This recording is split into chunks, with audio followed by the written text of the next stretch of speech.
Okay. Keep an eye on the people joining over YouTube. Mm.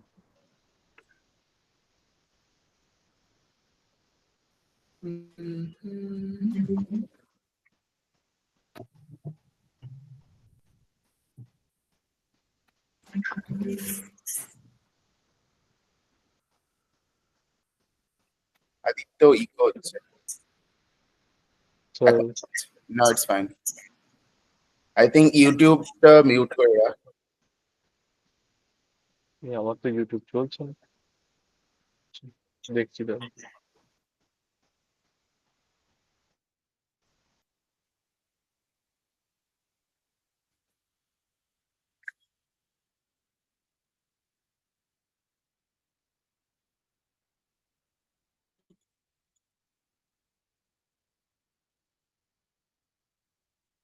Oh, okay.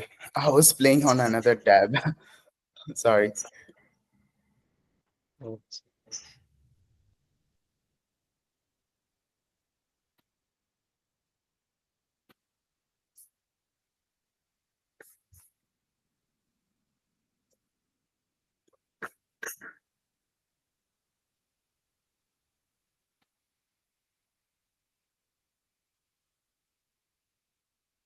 Mhm.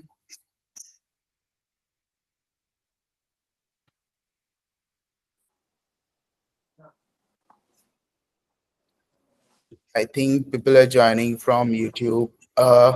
Guys, if you can hear us, please let us know in the chat, YouTube chat.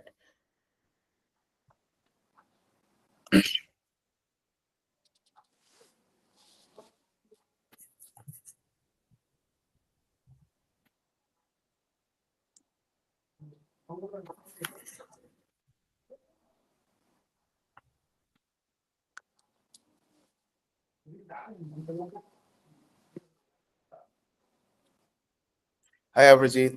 Hello, hello. I was just observing. Hello. Hello, Hello. bro. Hello, hi Sushanta, hi Shahini. Hello, Hi, bro. hi. I'm just spamming my friends and relatives. Enjoy AI on a Sunday with coffee. Coffees from our kitchen. Yeah. Yeah. We can serve dinner also. Dinner from the valley and coffee from India. Yeah, from the yeah, exactly.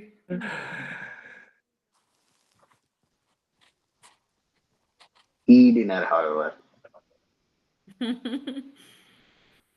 তোমাদের বাচ্চাটাকে নিয়ে দেখিয়ে দাও সবাইকে হচ্ছে হি বাচ্চা will এখন teach হি দেখাচ্ছি উইল টিচ তোমাকে। আস AI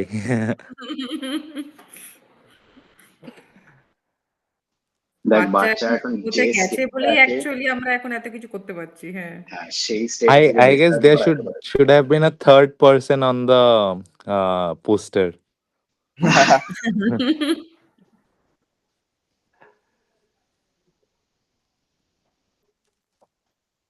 Let us see. How think, about YouTube Live? yeah, Alaba Yeah, it's going like yeah, it's people like are joining. joining. Yeah, yeah, can see that. 10, 10 people are watching currently. Not much. So, Like it. joining. Joining. Yeah.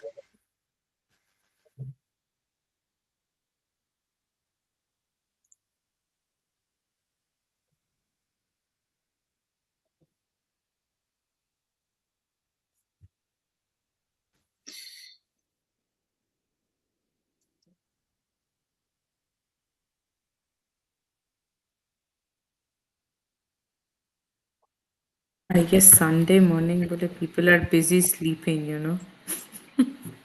Yeah, it's Monday. Just a minute. We'll start in 5 minutes. Okay, let people join. Sure. Yeah, no worries. Yeah.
People joining from YouTube, please let us know if you can hear us. I think YouTube is 1 minute slow. So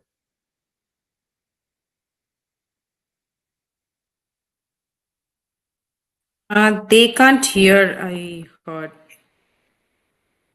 they can't hear. No. Actually, they can hear, but it is coming 1 minute lag. So Oh, they will Yeah, be able to hear there's in a a minute. delay of 1 minute between YouTube and Meet. they can't hear.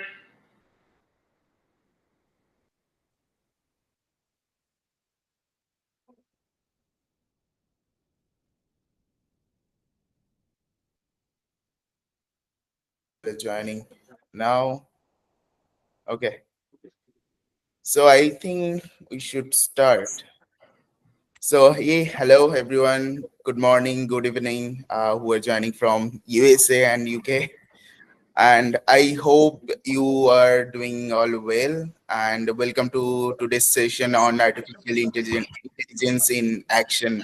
So I am Alapan, and I'm from founders team of TBAI, and I'm absolutely thrilled to be here with you all today. And I'm co-hosting with Aditya this session. And before we dive into today's exciting discussion, I want to take a moment to express my gratitude to our esteemed speakers who are joining all the way from Silicon Valley, USA. And we are so fortunate to have Sushanta and Shahini with us today.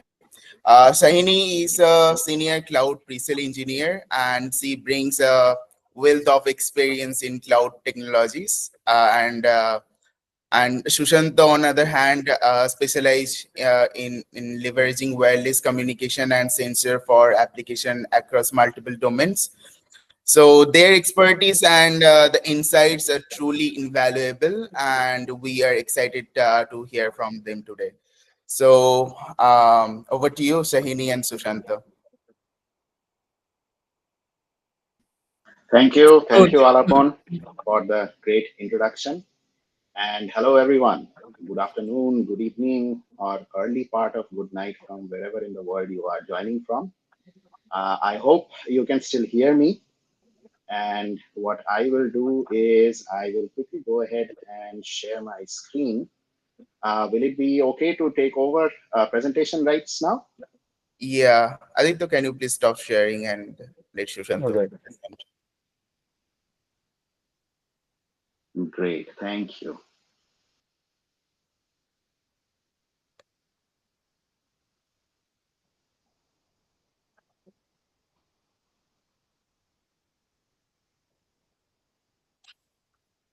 Okay. If you could, it would be great if you can let me know if you can see my screen on all of your Yeah, it's perfect. screens. Yes, Yeah, yes. It's it's perfect. visible. Yeah. Great. So Alapon already introduced me. I'll just give you a short rundown of my background. So by training, I am an electrical and computer engineering student. And then, as part of my training and all through this period of now about 7 years and counting, that I am with Robert Bosch Research here in Sunnyvale, California. I have been working on various facets of wireless technologies as well as end-to-end systems involving sensors and the whole pipeline that comes from beginning to end of monitoring systems, getting data, working on top of it, and then bringing solutions to various problems that exist across industry verticals, from automotive to industry to consumer electronics to even some applications in space. So, my point of view in artificial intelligence, its trends and insights when it comes to someone who is trying to build a career in this particular field comes from that aspect of the system view from end to end. So, with that, I will go to a little rundown of this journey that we will be taking together today. And I will start off with the first topic. So, what I have seen during my journey, and this is exactly the reason why I said that I am originally a computer engineering and an electrical engineering student. Initially, AI was a lot of jargon. So it was AI, it was ML, deep learning, and various different things, data science that I kept on hearing. And as I started my journey into this particular field, this particular graphic by Dr. Marcelo Volmer was something that was always the visual I had in mind to demystify these various different things. So as we can see, artificial intelligence as a whole is a container of various different methodologies, techniques, and science, which come together to have the machine behave like humans when asked to do something. That would be the overall, let's say, an explanation of what might be artificial intelligence compared to something like a machine learning or deep learning, and comparison of where data science comes in coordination with all of these things. So as you can see, this is a pretty nice overview of the various different areas in which research can be conducted when it comes to AI, and the way that the whole picture fits together in the big picture of things, so to speak. Now, going forward, AI has been there as academic pursuits and research since the 1950s.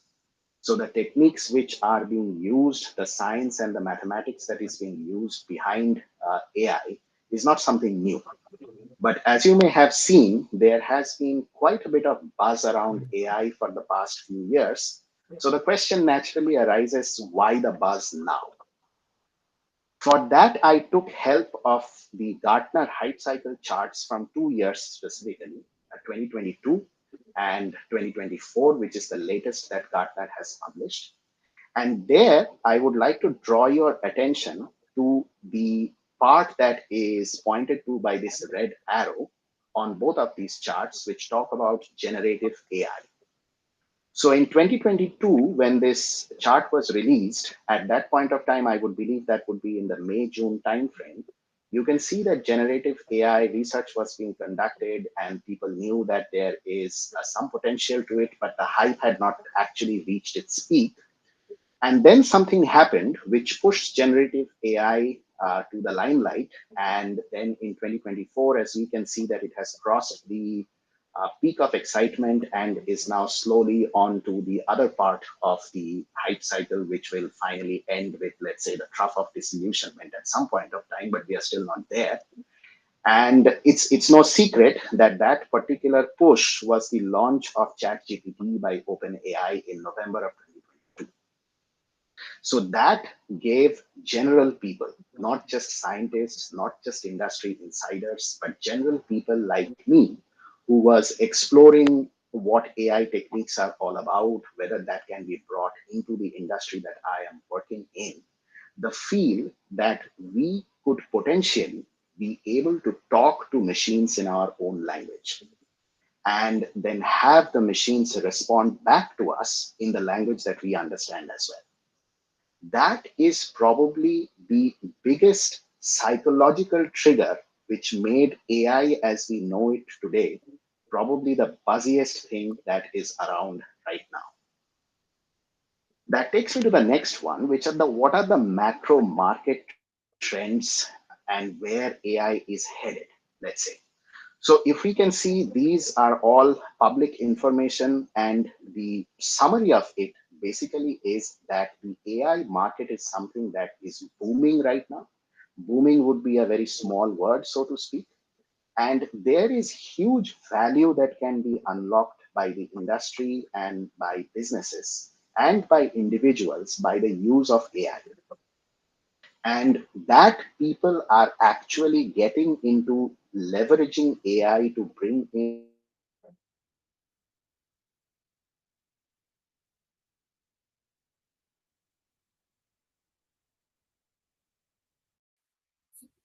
that You got disconnected.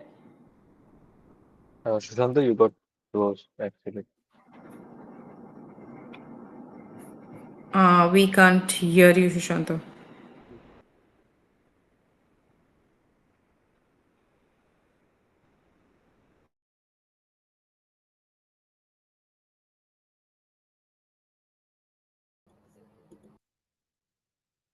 Well, until then, until Sushanta joins, why not we engage the audience in a few Yeah. questions? So, hello everyone in the YouTube chat. I think there are more than 25, 26 people watching. So, hi, I am Aditya, you're one of the co-hosts for the evening, for the morning actually. And one of the questions, let's ask a few questions.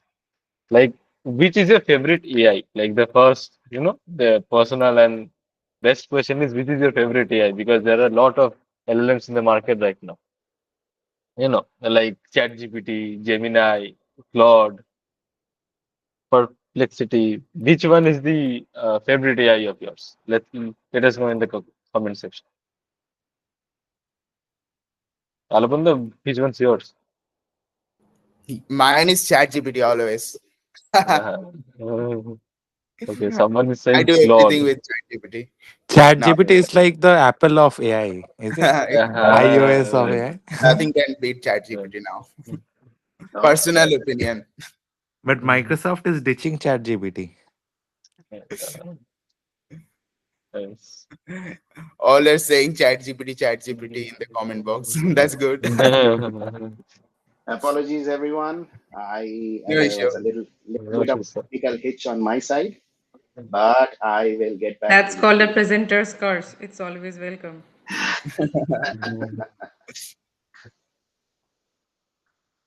Okay, apologies for bearing with me. And yes, of course, as mentioned by Shahini, a presenter starts at work. But I think I left off where I was talking about this NVIDIA stock price graph that we were looking at. Like And ChatGPT. since these NVIDIA prices are, or rather the NVIDIA GPUs are so essential for AI, we can always look at what are the prices of the tools which drives the buzz currently, and that should tell us how the particular topic is doing. And looking at the AI NVIDIA stock price rise over time, we can see that AI is alive, well, and kicking and going into the future. So, what are some of the current transformative AI technologies that people around the world are using? Of course, chatbots. Chatbots are currently everywhere, and this is what initially attracted people to conversational AI, where natural language driven interaction between the end customer and whatever the company's product facing interface is that could be enabled. Predictive analytics is another thing in manufacturing industry which is very important, as in the sense that these big expensive machineries with data being streamed over sensors for their performance can be ingested by AI models, and then these models can spit out that if a certain machine is going to need maintenance that was scheduled originally, let's say 2 years down the line, but based on performance of the machine right now, probably the maintenance is needed within 6 months. And that increases the uptime of machinery. And also, it doesn't have to be machinery. Predictive analytics also comes in handy when monitoring data center performances and so on. Generative AI, on the other hand, is, and this here by generative AI, I mean multimodal AI, where you can use prompts to generate videos, prompts to generate pictures, and so on, and bring them all together. And that gives rise to new ways in which you can create content. And not only ways, the speed at which you can get your content out there is also something that is enabled by this. Last but not the least, probably something that has captured the most when it comes to public imagination are low code and no code tools, which are allowing even people who do not have to get very deep into the science or the technology behind AI to bring their ideas to life using the tool sets that AI makes available. Now, when we go there, there is a short bit of a sample that I can share with you, which looks at the various different job roles that the current industry is looking for, as well as the various different technology tools that people are skilling up on when they want to get into the AI field. As you will see, there is a plethora of positions and plethora of technologies that you can skill yourself up in. But the thing is, what exactly can this be boiled down to? Now, as an aspiring student, what are some of the different things that you can do in the AI world? You can be a researcher who is going to get very deep into the algorithms and the technologies that are going to enable the next, let's say, edge of AI or the next technology of AI. And for this, generally advanced degree is necessary. If you are looking for machine learning engineer roles, which are in plenty, then here comes the need to be able to look at things from the systems point of view and be able to implement all of these wonderful technology with the let's say the platforms and the systems you have available. For this, you need software engineering skills, you need machine learning skills so that you can bridge the gap between research and practical implementation. If, on the other hand, you are looking to curate data, you have a knack of looking at data, complex data, and derive insights from it, which is then going to help train AI models or put specific insights into them, then data scientist role is something that would be very suited to you. Another thing that data scientist role also encompasses is once you get the insights from data, it requires a special kind of skill to be able to present this in a digestible form to, let's say, people who are making decisions. So that business thinking orientation is also something that is necessary apart from technical expertise if a data scientist is a role that somebody is targeting for. Then there are special roles which are coming up due to points which we will discuss going forward, like AI ethics counselor, prompt engineering, and so on. Now, ethical considerations. This is something that goes very well with the AI ethics counselor that I was talking about, is something that is currently very big in the AI sphere. Because AI, although it's a wonderful tool, there can be a lot of things that can go wrong if things are not well thought out when implementing AI for processes that are going to affect a large number of people. There are some examples given over here, which you can read while I talk about it. But basically, it boils down to the fact that there must always be ethical considerations built into designing systems such that it takes care of bias. The output from the AI tools should be fair. They should be transparent about what is being used to generate those outputs and then what exactly is being generated and provided to the end user. This also ties back to explainability. Then, of course, data privacy and data security are two of the big concerns in today's world, and they will always be there. And the design thinking to build it into whatever you are making should always be there. The other considerations which one might not immediately have a hand on, but then AI research roles are working on this particular problem, which is the energy hungry nature of training these models. And for that, we recently have had releases of the DeepSeek model, which takes an entirely different mathematical view of how training can be done, which reduces training hardware required by orders of magnitude, which is addressing the environmental impact part of things. And last but not the least, always having the human interest at the forefront. Because if people are familiar with the Terminator movie series, this is called that AI creates AI or the Skynet moment, and that should never be let to happen. Going forward, there are also, it's not that it's totally rosy. If we remember the Gartner hype cycle, the hype about AI is now taking its journey naturally towards the trough of disillusionment because there are challenges. AI is not the silver bullet if somebody thinks about it. The first challenge is there are more than 1.5 million models out there already, and the numbers are always changing. And there can be models which are tuned to perform better in various different sorts of categories, as we can see. And those categories are also huge. So, as a person who is designing a solution leveraging AI, what would be the model that you end up using?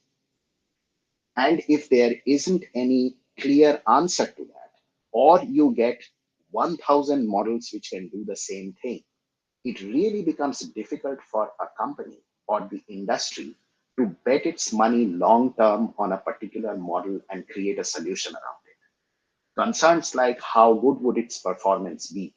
Is it very easy to compare 1,000 models side by side within a appreciable amount of time?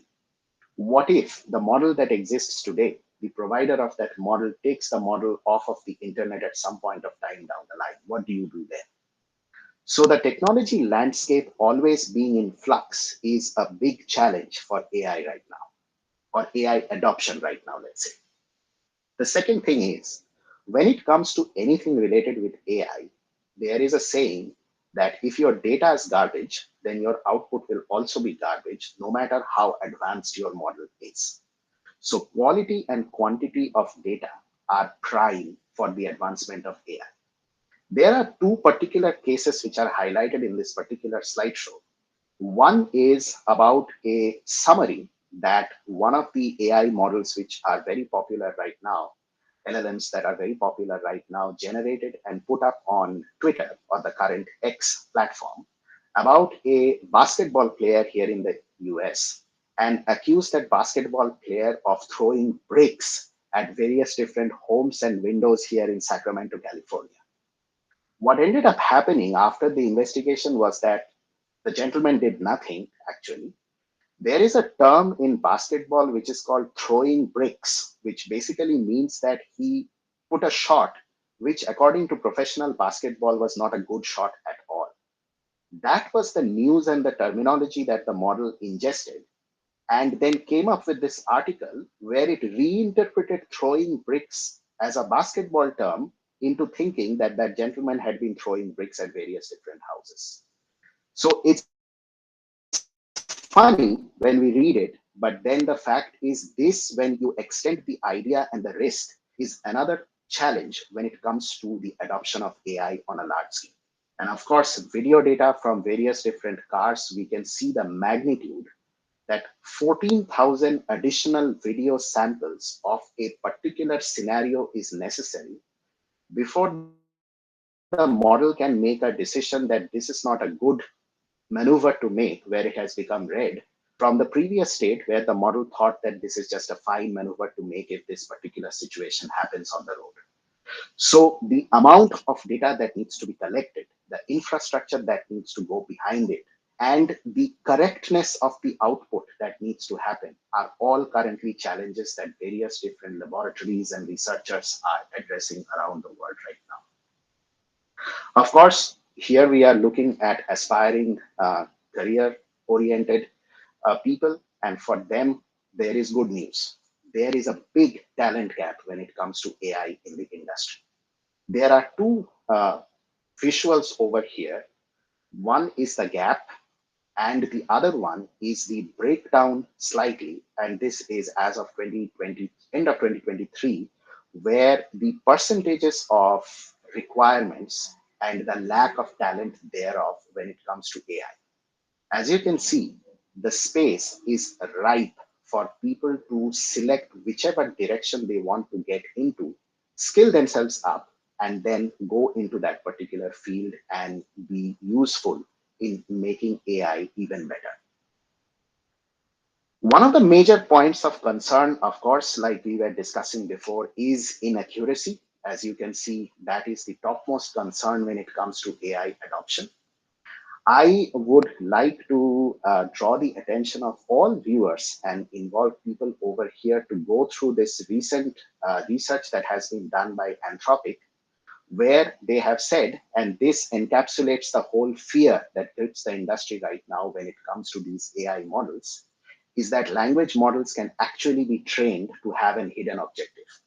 And that hidden objective might not be beneficial to you and me. So I'll not go into details. This graph is pretty self-explanatory as to where all the concerns with the industry lies, but these are all things to keep in mind when you are considering yourself as a person who is in this industry. Now, the meat of what I wanted to talk about, how can you make yourself industry ready when you are looking at this AI industry? There are certain things. The first thing is nowadays it is easy to, let's say, go into a chat GPT or a perplexity or whichever LLM you choose, ask it a question and get an answer back. And it has been used by a lot of people. There have been news that for in recent times, more than 20% of the recent code bases in Google is generated by AI. That is all good because it's a tool that empowers you to do much more in much less time. But then it underscores the requirement that you should be fundamentally strong. That is a very, very important part, which Shahini will also go into details, I'm sure. But then there are certain things. For example, first principles analysis. Do not take the AI output as the word of God. Always be able to step back and ask questions that what has been provided to me, is it right or can I do it better? And you can only do that if your fundamentals are strong. The second thing is what I like to call two-level down knowledge. That means that if you are working with a particular technology, always drill deep into the workings of that technology for at least two levels. For example, if I am working with a particular system that has a sensor that is acquiring data, I know not only what the sensor captures and the data that I get, but also the physical activity or the physics behind the sensor capturing the data and the box in between, or let's say the microcontroller or the system which is actually taking that data in and providing to me.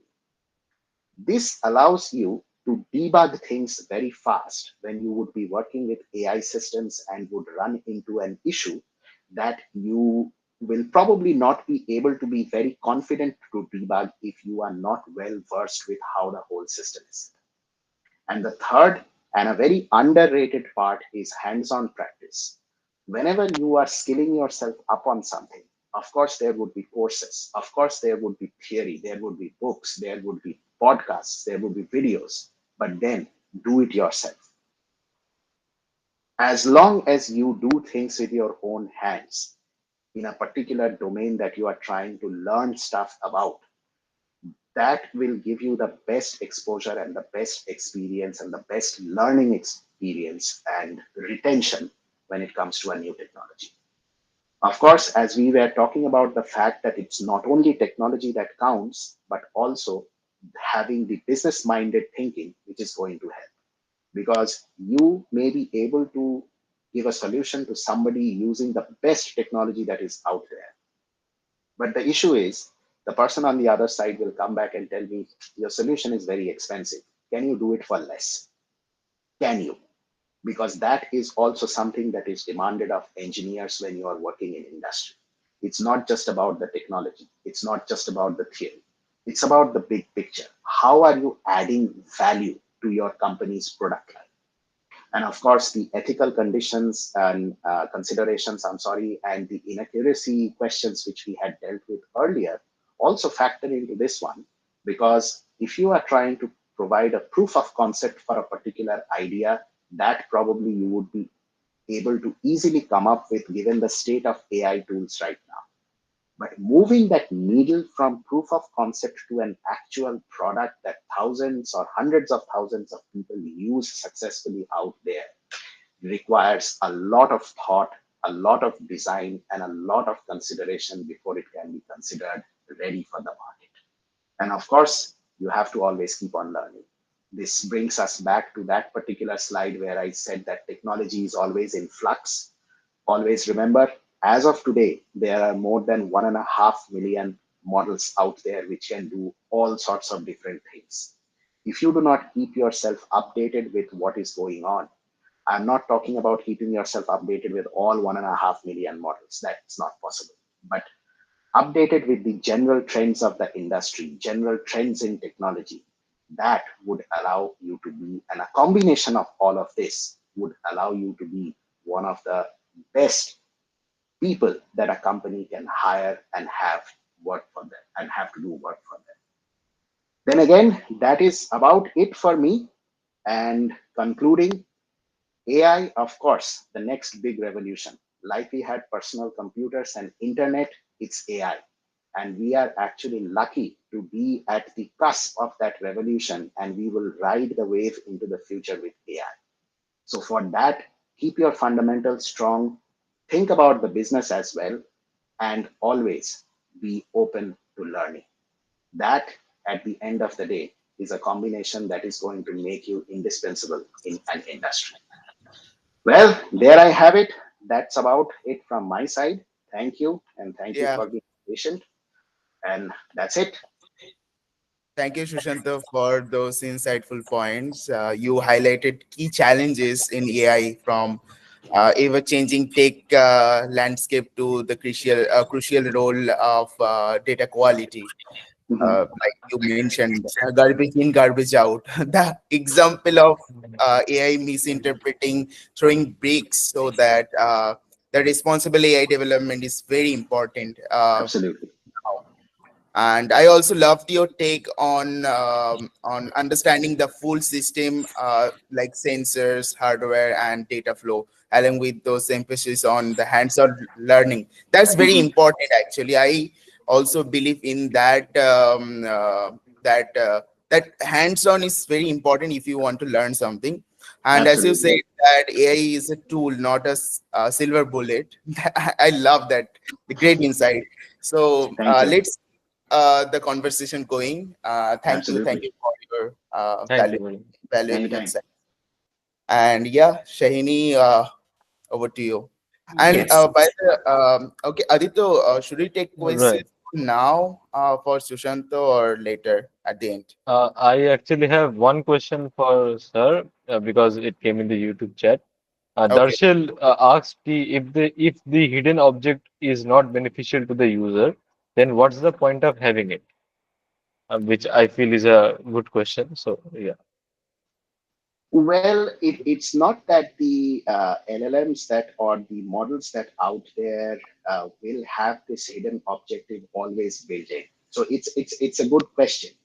It depends upon what objective the person or the organization that is putting that model out there has behind putting the hidden objective in there. I can give you a very simple example, which you would also find in the publication by Anthropic. And there, what they say is, let's say, for example, there is an insurance company that does medical insurance. Okay?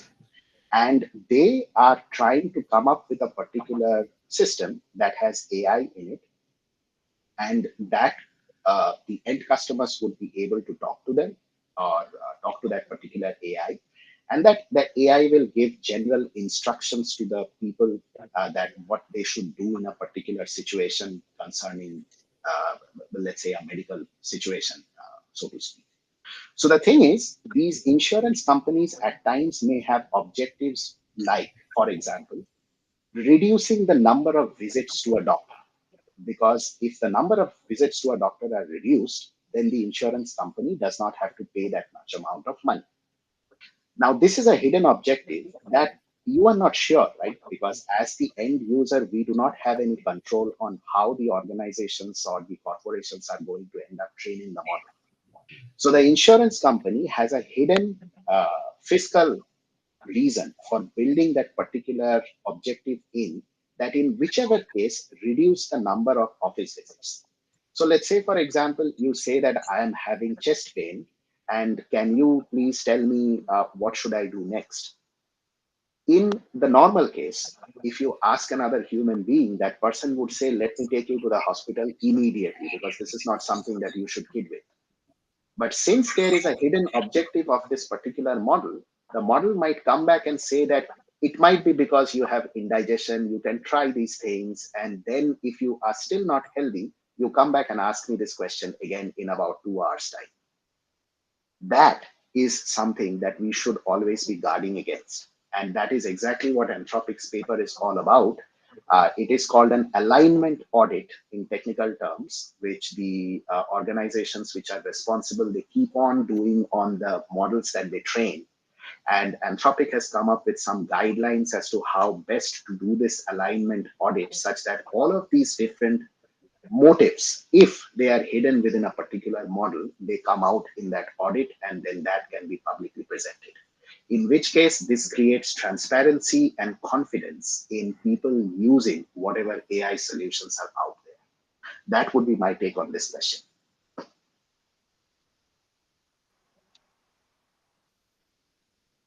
Perfect, sir.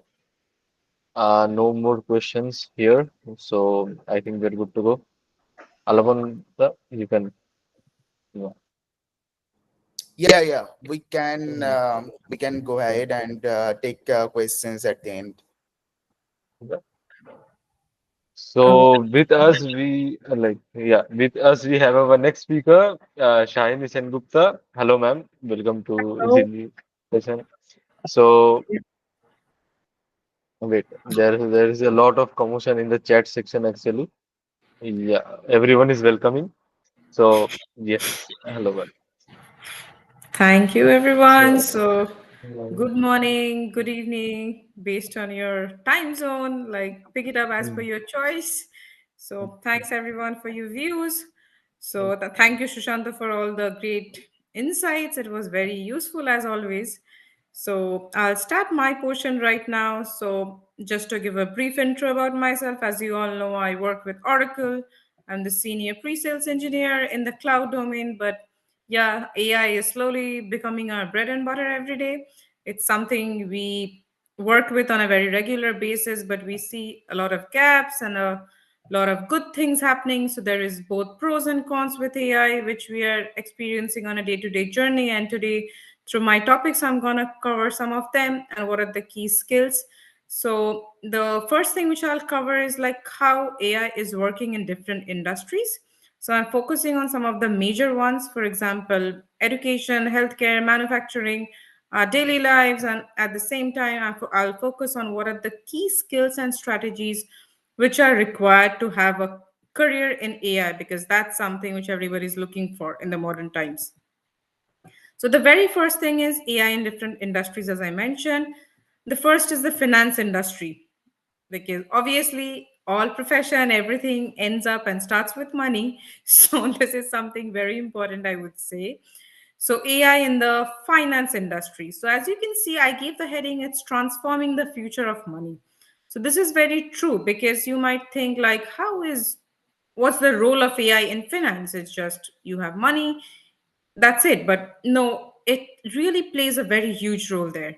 For example, as you can see, I have divided my slide into two parts, stating like one is the key applications, and the second part is like why AI matters in this particular domain. So, as you can see, the first one is algorithmic trading. So, with AI, basically, you can actually have your stocks predicted well in advance and to higher accuracy. So, that's something which is very much needed, I would say, because no matter which country you are in, stocks is something which I would say determines the fate of the country to some extent. So basically, AI helps in driving that with great accuracy. And also, it helps in high frequency trading.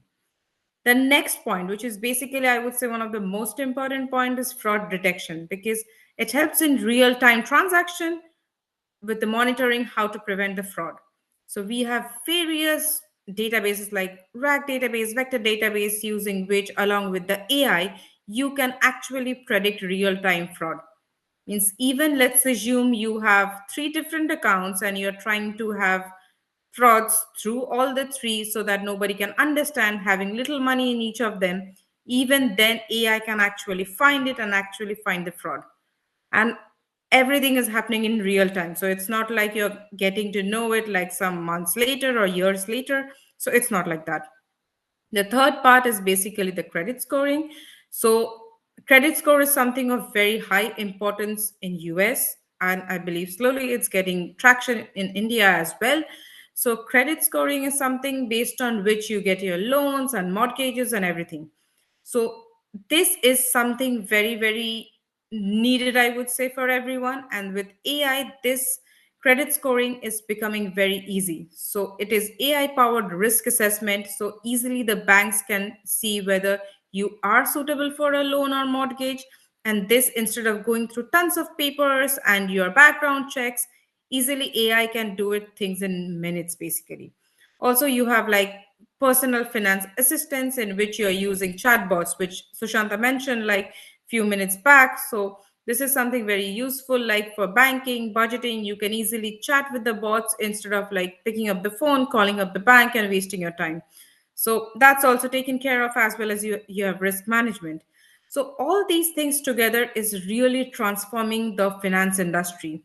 And why AI matters? Because it's faster speed, it's accuracy in analyzing vast data. And like I mentioned, everything takes care in real time. So you have the data absolutely in this moment.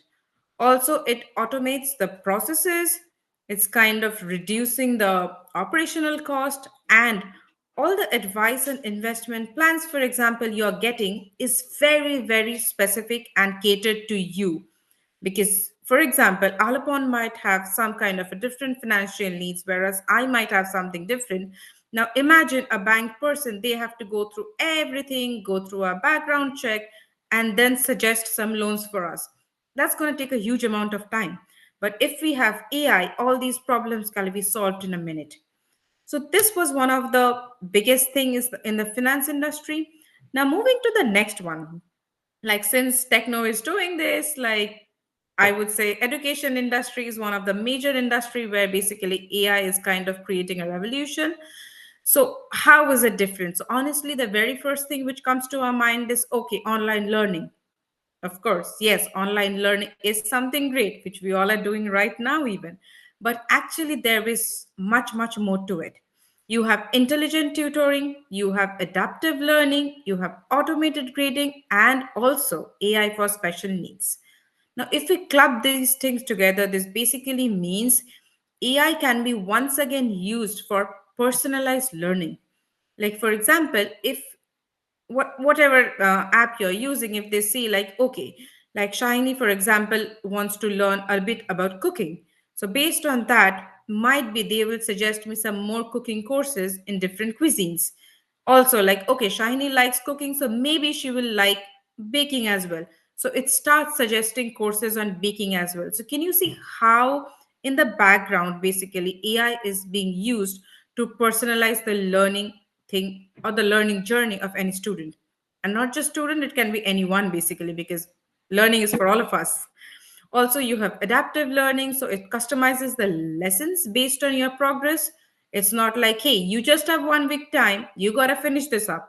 So that is not happening, because definitely what it does is based on your progress, it's going to suggest you the next chapters.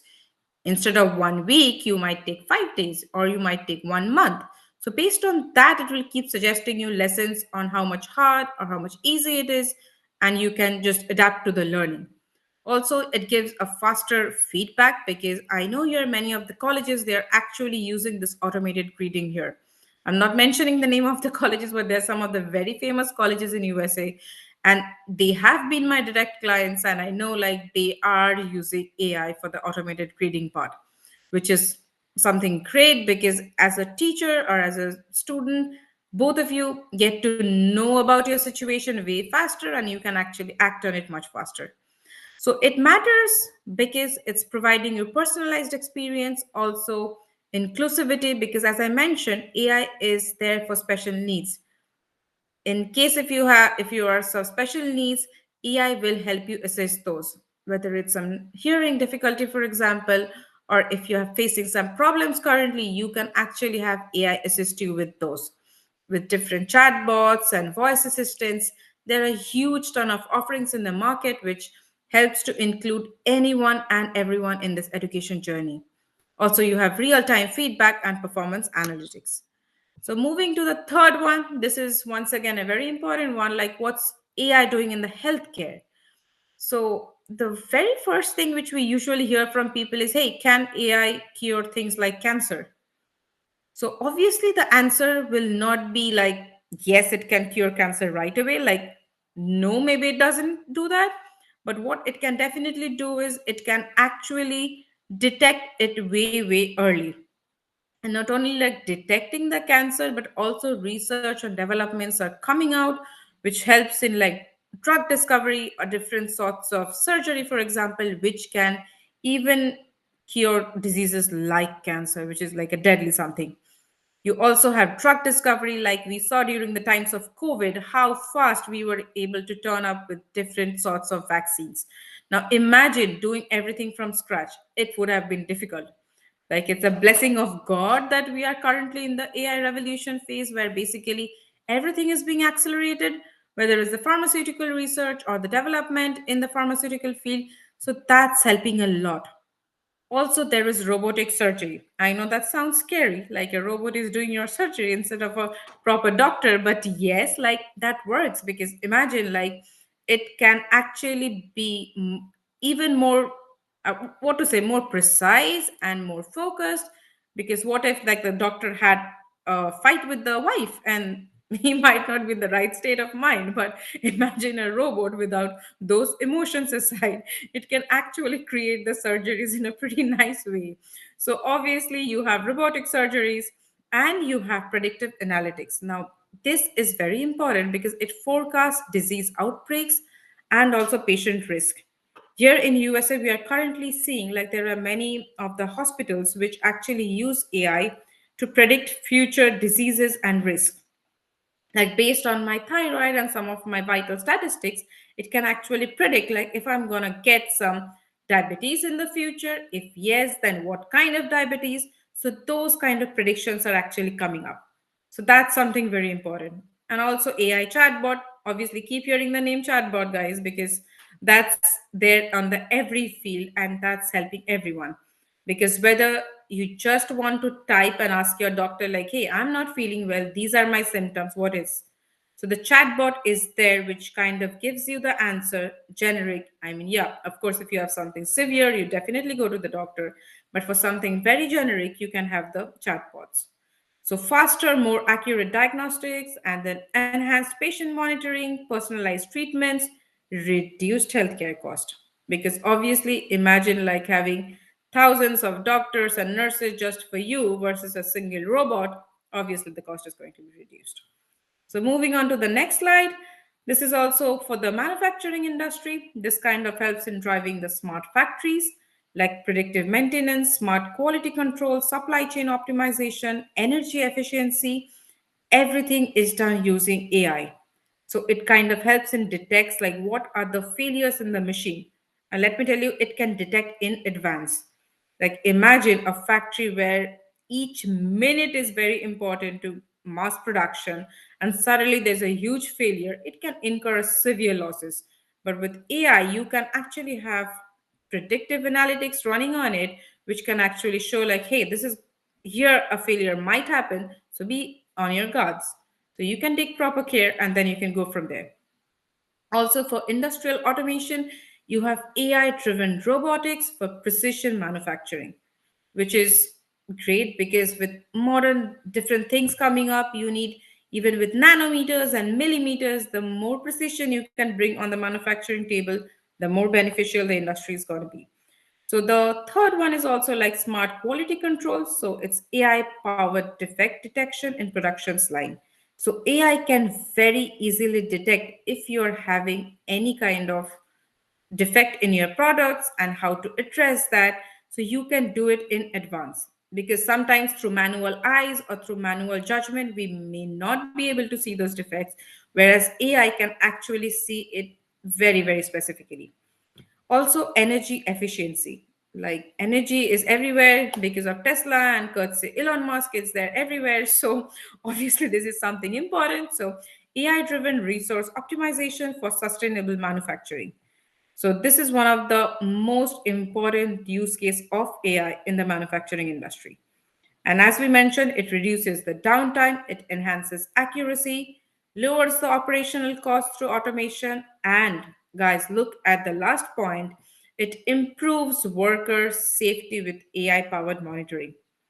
For example, if you take like coal mines or the oil fields, like which is very, very deadly and it can pose a lot of problems to the workers at any point. In that time, even AI can actually improve the worker safety with the AI powered monitoring because it can predict, like, hey, here there may be some issues, or there may be some machine failure, or there can be some collapse in the mine. So be careful, be on your guard. So that can actually save millions of life of the workers. So, and this is a very common slide, like what are we doing with AI in daily lives? As you can see, the names on the left, you all are familiar with. It's Alexa, Netflix, Uber, Amazon, just name it, because we have AI in our daily lives every day. Like, why do you think, like, every time I watch a Shah Rukh Khan film, it keeps suggesting me some cheesy, romantic, more Shah Rukh Khan films? That's because AI is running in the background. So we actually have AI in our daily life highly integrated. We may not feel it, we may not see it always, but it is there. Like, and what makes you think, like, every time you're ordering some food on Uber, it suggests you similar kind of cuisine, similar kind of restaurants, because it is running AI in the background to suggest the things which you like, you want to see, you want to have. So whether it's smart assistant in your house, whether it's personal recommendations on platforms like Netflix, Spotify, YouTube, or whether you're having transportations where basically you have these ride sharing apps like Ola, Uber, different things, traffic prediction, even self driving autonomous cars. With Tesla and cars like that, which is very, very into the market, which is very, very into the hype, this cannot run without AI because you have artificial intelligence running in the background. Because obviously, there's no one sitting in the driver's seat, that who is driving it. It's basically AI which is in the front seat. You cannot see it or feel it, but yes, it is always there. And also, you have e commerce where you have chatbots, like we mentioned, visual try ons. Now, this is something very, very common, but we might think, like, what exactly this is. Like, for example, if you're buying a sofa for your house, you're buying a couch, like, it's not possible to always go to the store or see into the Amazon, like how it exactly looks like. Will it fit in your room? But with AI, you can actually use these virtual try ons and see if the couch is going to fit in your room, how the particular product is going to look inside your room, and things like that. So, this is how AI is integrated in our daily lives. It is making things way more easier for us. It helps us to improve our decision making power because, like, for example, like I mentioned about the couch, if I want to buy the couch or not, I can take a very quick decision instead of taking a measuring tape, measuring everything, and then saying, oh, let me go and buy. You can actually, what you can do is you can quickly say, like, hey, it's fitting in my room. Let's just click on the buy button. So it's kind of improving your decision making. And also, it boosts efficiency in personal and professional activities. Like, the more time you save, obviously, you can use it more gainfully, apart from Instagram scrolling, of course. But yeah, I mean, you can definitely do it. It kind of boosts everything in whether your personal or professional activities by saving a lot of time and by automating all your routine tasks. Now, coming to one of the very, very important part, this is a different section. It talks about the skills and strategies which are needed for your AI careers. We heard a lot about AI, but now how to get into this field? What is it all about? Okay, so nothing against ChatGPT, guys. This is just a fun slide. So keep in mind, getting into the AI field is more than just knowing how to use ChatGPT. Because I know this is the first thing we use, this is the first thing we think of when we think of AI, but it's great we all know how to use ChatGPT, but to get into the actual field of AI, you have to know way more. There are many more things to explore, and this is just the tip of the iceberg. So, here are some of the biggest strategies to be job ready. Feel free to ask questions in the chat box and I'll answer those.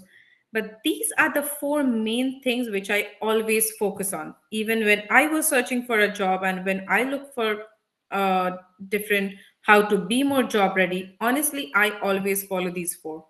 Like, stay updated with the industry trends. Like Sushanta mentioned, always make sure you are following the latest trends, whether through reels or through papers, blogs, research papers, based on how much interest you can hold, how much is your basically patience level. Try to stay updated with the industry trends because that's very much needed. Also, enroll in online courses because some of the courses are amazing. Like, honestly, whether if you're a beginner or you're a pro level in AI, courses in places like Coursera, Udacity, edX is really, really helpful. Also, there are many more, which some of the best ones I've shared in some of my last slides. You can have a look. So, make sure you're updated with the latest trends. The next thing is develop soft skills. This I'll cover in the next slide, so I'm not going much into details. But keep in mind, soft skill is also important. You might have the question in mind like, why do we need soft skill for AI roles? But let me tell you, you do need soft skill even for AI roles. I'll speak about that in just a few seconds. Also, bring means build a very strong portfolio. Whatever projects you're making, whatever research work you're doing, or your contributions on GitHub or any place, like any proper thing which you're working on, even if it's small, make sure you highlight it properly because your resume is going to speak about your volume of work, about your quality of work. So both matters. It's not just having one great project or about like hundreds of meaningless great projects. It's about quality and quantity both matters. So keep that in mind. And next thing is always have a compelling LinkedIn profile. I know like many of you will not trust my words, but believe me, till date, all the jobs I have got was through LinkedIn. And I did not even apply. The recruiters actually reached out looking at my LinkedIn profile, and that's how the communication started. And it's true, it happens for hundreds and thousands. So do not take LinkedIn very easily. I would say, like, give it a thought, prepare it nicely, make it professional. Don't click a selfie, means have a professional photo on LinkedIn, write your background very clearly, and you're good to go there. And also network and mentorship, because this is something I learned after coming in US. Like, what's the power of networking and mentorship? Because honestly here referrals is a big deal. You ask your friends or your acquaintances like, hey, can you help me get the job? There is nothing to feel ashamed of. There is nothing to feel ashamed of asking someone like, hey, I don't know this, can you help me in my career? I want to know this, I want to learn about this. So connect with professionals through the conferences, webinars, and meetups. Also seek guidance from mentors to refine your career goals and job applications, because seeking guidance is never a bad thing. Like, never. Always, whoever person you want to ask, just go without feeling ashamed, knock them on LinkedIn or anywhere you're meeting, and just ask like, hey, I'm interested to know more about your career or about this particular job role, can you help me? This always works. So, moving on to the very next slide, here are some of the technical skills which is a must if you want a career in the AIML. Firstly, Python in the programming, TensorFlow, NumPy, Pandas, these are some of the basic modules. B, just learn these because you need to know this. Without this, having a career, and by career I mean if you're targeting job roles like ML engineers, AI engineers, or if you're targeting research oriented kind of job roles, and these are very, very important. Also, math is basically the foundation of the entire AI ML careers. Linear algebra, calculus, probability, these are must. In machine learning, as Sushanta mentioned, a brief, but I can tell you like supervised, unsupervised, deep learning, these you will dive deeper into the moment you plan your career in machine learning. These are something, but it comes at a later stage. So right now you don't have to focus on that in the very beginning, but keep in mind like programming and math is basically the pillars if you are targeting roles like AI engineer, ML engineer, the very specific ones. But obviously, there are roles in which AI and ML is involved, but it does not directly related to engineering. For those, you might skip this, but yeah, there are some other things which you need there, which I'll talk about in a minute. Also, for the data handling, it's good to have in your kitty if you know like SQL, NoSQL, and the data tools like Apache and the different ones. So, moving to the next slide. Like I mentioned previously, guys, go beyond coding too because soft skills matter. Math and programming is the foundation, I would say, the biggest pillars. But keep in mind, you have to go beyond that too. If you really want to land up with a job and a career in AI and ML, then these are very important too. Critical thinking and problem solving, because that's going to be your bread and butter every day, no matter which kind of AI or ML field you are in. For example, I am in the pre-sales, I'm in the tech sales domain where it's mostly focused on cloud, but obviously we do have like artificial intelligence offerings because of which we meet clients on a regular basis, and critical thinking and problem solving is what brings us the bread and butter. So this is very, very important. The next is communication and collaboration. Nobody is going to ask you to sit in the last bench kind of a place and just code. Like, no, you have to communicate and collaborate with huge teams where people come in, you have to talk to them, interact with them, and move on. The next is continuous learning and adaptability, which I mentioned previously as well. Like, it's a journey of constant learning. Keep that in mind. Whatever you get to read, learn. There is no end of learning. As you can see, we are in that phase where if you stop learning, that's the end of your career. So to keep it going, keep learning. Also, ethical mindset and responsible AI usage, which Sushanta mentioned. AI is a beast. Now, how you use the beast, whether with beauty or in a bad way, it's up to you. Use the AI very responsibly. It's up to you. It's in your hand how you use it.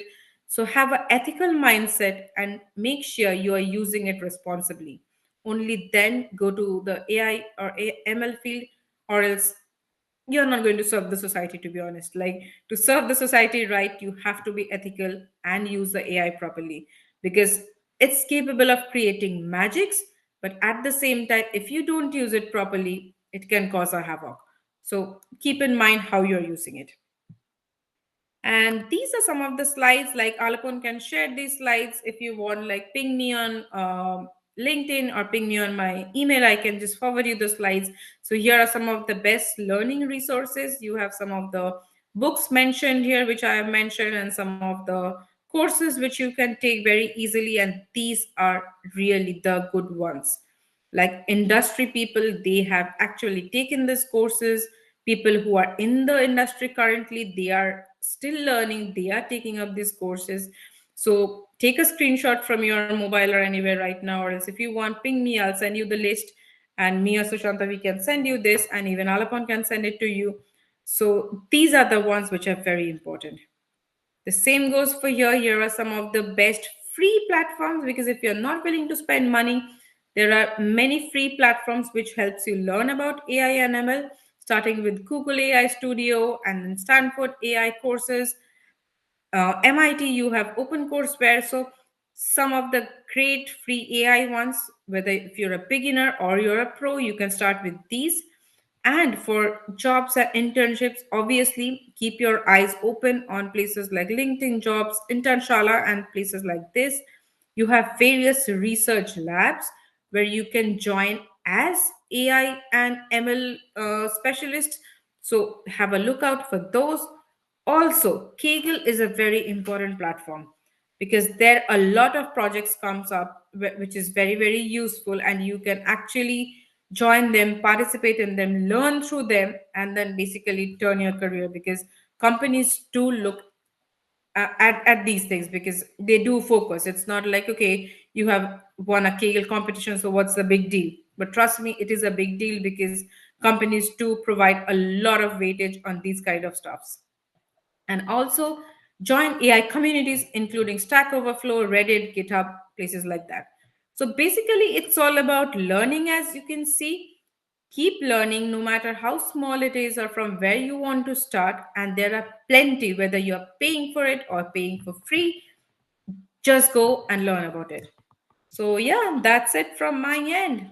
So, any questions, please feel free to share. Yeah, thank you, Shahini, for your fantastic insights on how AI is clearly transforming the industries.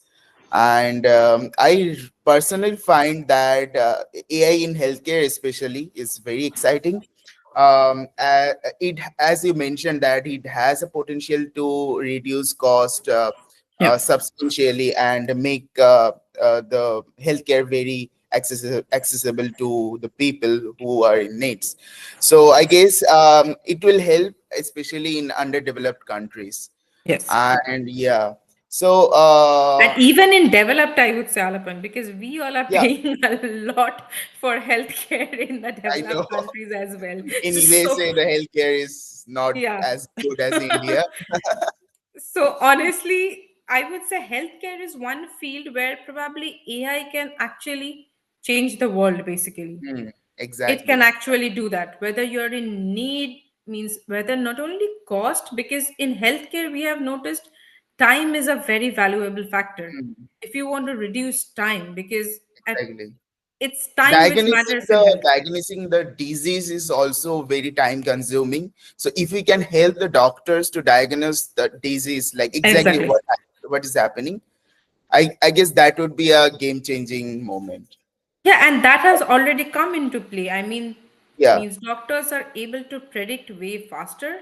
yeah, And it's coming. honestly, even doctors are not coming into the picture. It's the AI which kind of is Hmm, predicting, like, hey, and then through various hospitals and everything, they are kind of, it's like using an astrologer asking the parrot to pick up, like, hey, what's coming up? So yeah, it kinds of predicts, like, hey, this is what is coming up. So be on your guards, maybe start exercising more or stop having sugary food.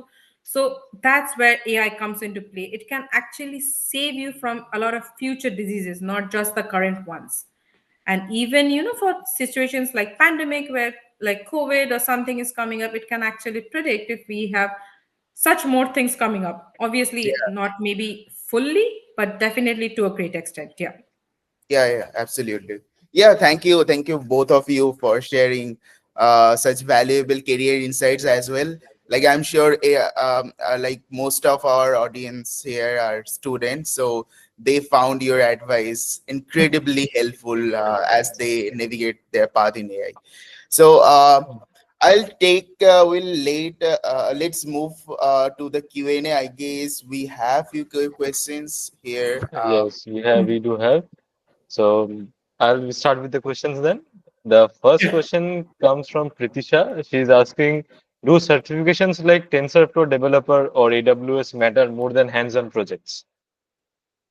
So I would say both equally matters, because when you're writing your resume, they will look, if you just have certification and nothing hands on, that's also a little drawback.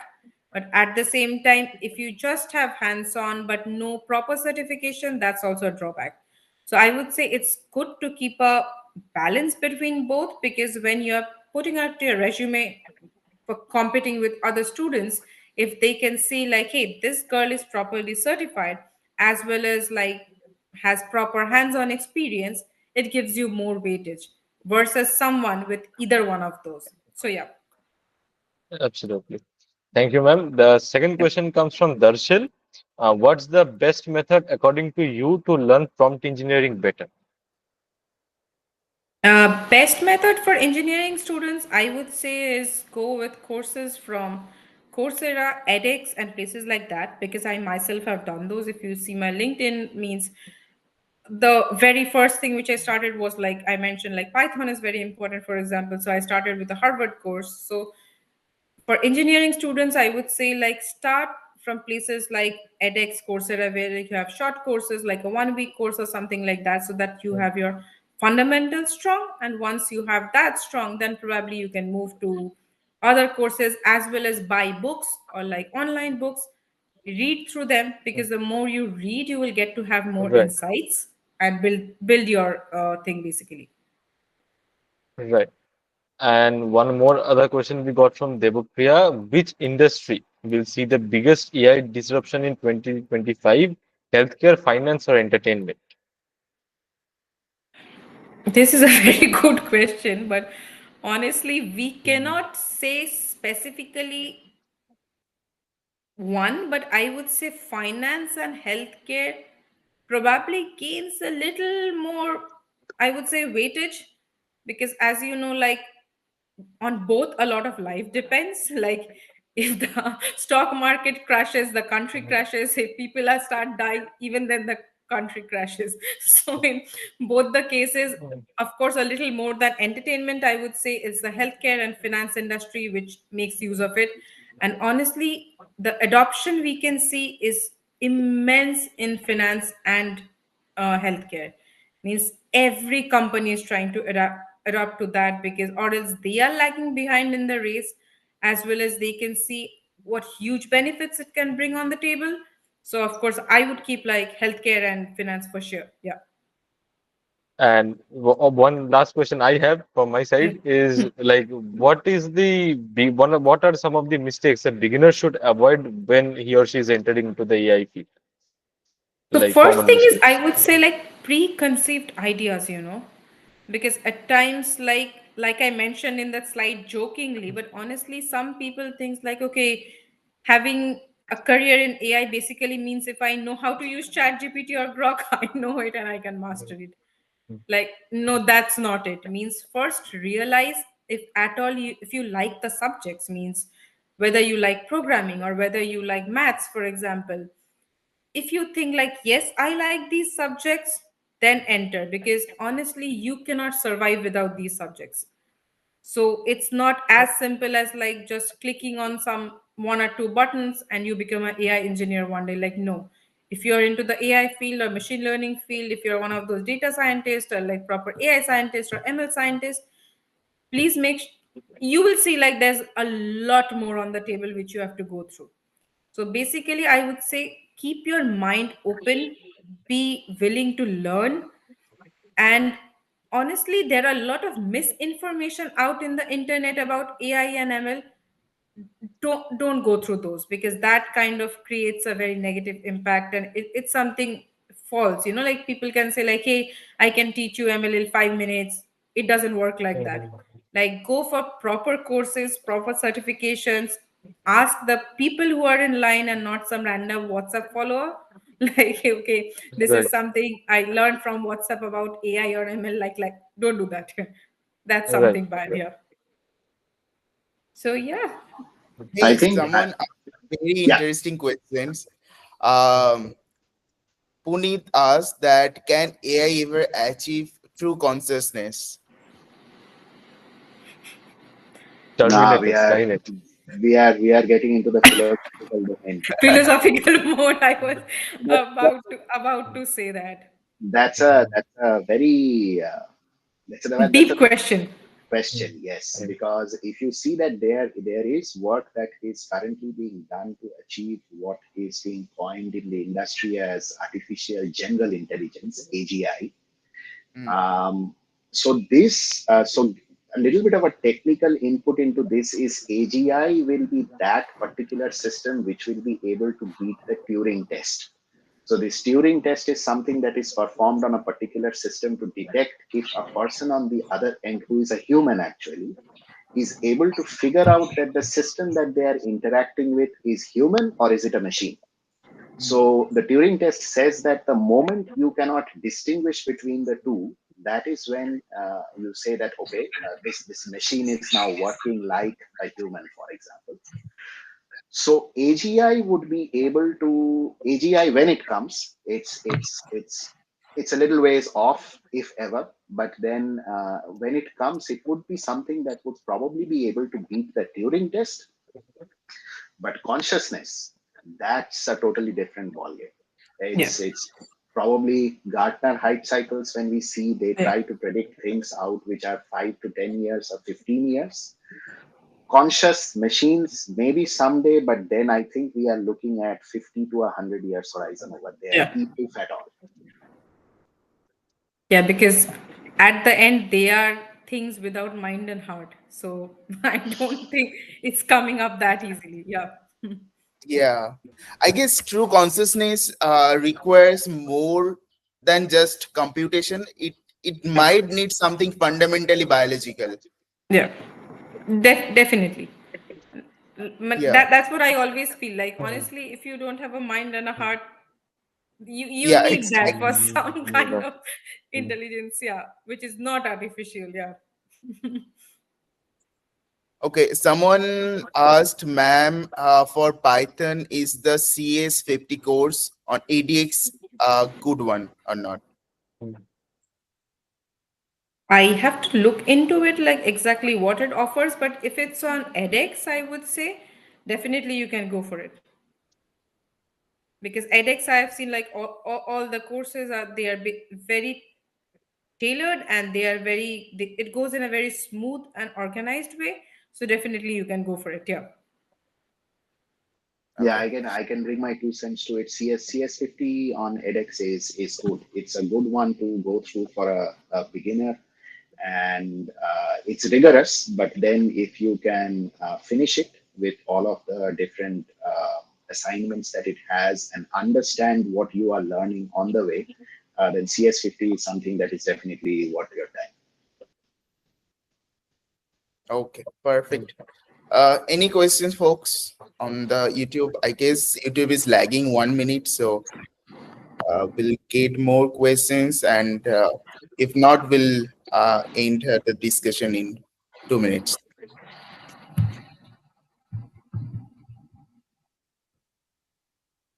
Okay, people are thanking you on YouTube chats. So Thank thank you you all for participating. for participating. Yeah. And for your patience. Okay, I guess there are no other questions. So, thank you, Sushanta and Shahini. Thank you for joining again. Thank Thank you you. very much. Thank you so much for Absolutely, inviting us. anytime. Yeah. It was great. Thank you. Bye bye. Yeah, it was really great. Okay, bye bye. Bye. Thank you. Bye. Bye, everyone.